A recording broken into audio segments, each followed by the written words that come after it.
প্রিয় ভাই বোন, আজকে আমি গুরুত্বপূর্ণ কিছু কথা বলছি। সেটা হলো এনসিপি এবং ছাত্রছাত্রী ভাইয়েরা আমার যে আন্দোলন করেছেন, আন্দোলন করে স্বৈরাচারকে উঠিয়ে দিয়েছেন, সেই বিষয়ে কিছু কথা।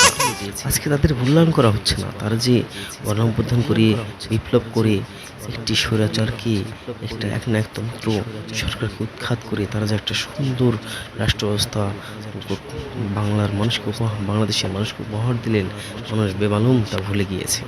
তাদেরকে আজকে বিভিন্নভাবে এই ছাত্র জনতাকে বিভিন্নভাবে তুচ্ছ তাচ্ছিল্য করা হচ্ছে, তাদেরকে অপমান করা হচ্ছে, অপদস্থ করা হচ্ছে, বিভিন্নভাবে একটু ভুল ত্রুটি পেলেই তাদেরকে বিভিন্ন কথা শুনিয়ে দেওয়া হচ্ছে। কেন এরকম ভাই? আমরা জাতি হিসেবে এত অকৃতজ্ঞ কেন? আমরা কেন এত অকৃতজ্ঞ? আমরা যে ভালো কাজ করে আমরা প্রশ্ন করতে পারি না কেন বলেন তো? যদি মন্দ করে তাহলে আমরা কি করবো? গঠনমূলক সমালোচনা করবো, যাতে তার উপকার হয়, সেজন্য মন্দ কাজ থেকে সরে আসে। কিন্তু না, তারা এত কষ্ট করে তাদেরকে ডিবি অফিসে ধরে নিয়ে গেল, তাদেরকে মারধর করলো, তাদেরকে অনেক টাকা প্রলোভন দেখালো, কিন্তু তারা তাদের অবস্থান থেকে সরেনি। কথাগুলো কিন্তু একদম তারা ঠিক। দেশের স্বার্থে, দেশের জনগণের স্বার্থে, বুঝতে পেরেছ কি? দেশের ভালোর স্বার্থে, একদম। ভালোর জন্য, দেশের জনগণ